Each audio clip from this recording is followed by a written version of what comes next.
So yeah, if your sympathetic system is too high, too long, one of the first things you're gonna find is your hands sweat. You're very sweaty.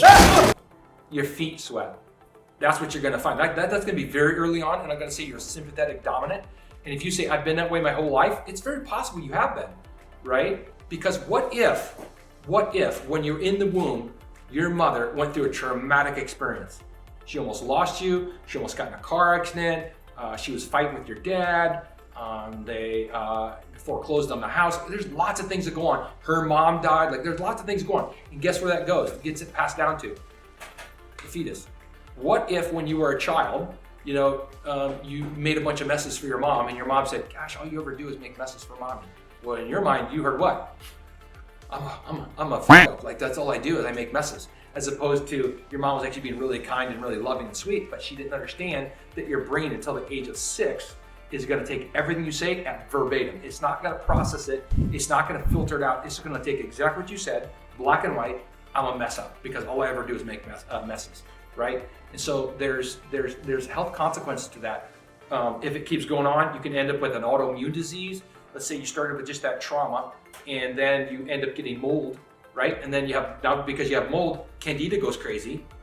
And then because you have that, you end up with this and then you get that, and the next thing you know, they're treating all the symptoms at the end, but they're never getting back to the root problem, which could be an emotional trauma, a chemical trauma, could be an actual physical trauma.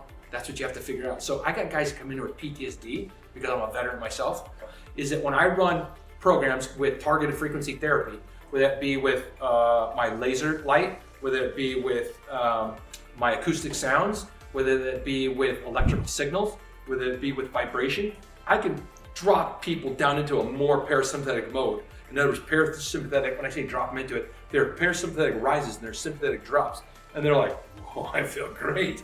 I got a couple of guys that have given me testimonials already, and if you haven't seen them, either on my website or Instagram account or YouTube, you'll see them. Just go through my sites and look at them, because I got some guys on there that have told me that I've absolutely transformed their life with the stuff that we do.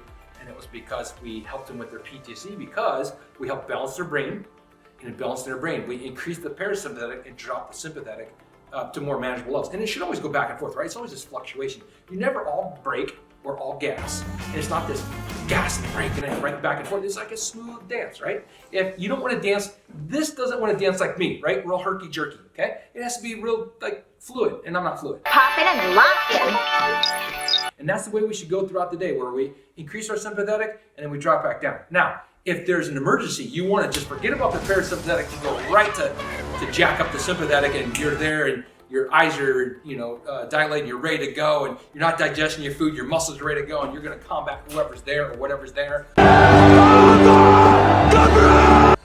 Rescue somebody out of a burning building or whatever it is, jump over a tall building, whatever you got to do, right? Yet, in most cases, people live that way all the time, even though there is no threat, there is no saber-toothed tiger, there is no burning building. And so they're in this high sympathetic mode. You know why? They're eating garbage, which loads up their sympathetic nervous system. They drink too much coffee with toxins, which loads up their sympathetic nervous system. They hate their job. I hear this shit all the time. They hate their job. They're not happy with their spouse. Most times it's not because they're not happy with their spouse. They're not happy with their spouse, but you know what it really is? They're not happy with themselves, which then they project onto their spouse. Been there, done that. And then, so you gotta look at all these different things that are just raising your sympathetic too high, and you've got to try to drop that, and then also do some things that raise your parasympathetic. So that would be things like eating your food really slowly. Don't eat your food when you're watching TV. Don't eat all day long, because then you're always digesting food all day long.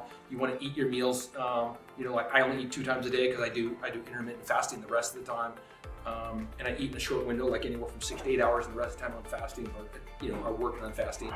So, but in raising the parasympathetic, that's going to be things like meditation or prayer or just relaxation or going soaking in the water. Water is really, really imperative for a lot of people because it just kind of takes them back to being in a womb. And so it can kind of relax them and get them back to nature. Walking out in nature, we know that's really good for the parasympathetic system, especially if you're out in a forest, because what we call forest bathing, if you've ever heard of that, a lot of people talk about that. Another one, take your shoes off and get on the ground. Not concrete like we have here, but actually get on the ground. That's called grounding. That's actually really good for parasympathetic. And then the other thing is you want to be around people that are going to give you a parasympathetic mode. People that make you smile, people that make you laugh. Like that's where you want to be. You want to be always jacked up. Like in here, I know people think I'm on crack. Oh, woo! Okay, no, let me. I'm telling you, I've never done drugs. I don't drink. But I'm telling you, people think that I do drugs sometimes because I'm just so hyper. It's because I absolutely love life. I love working in here. I've been doing this for 28 years plus, and I'll do this until I die. And I'm 58 now, and I plan to live to be 125. So I got like, 67 years left.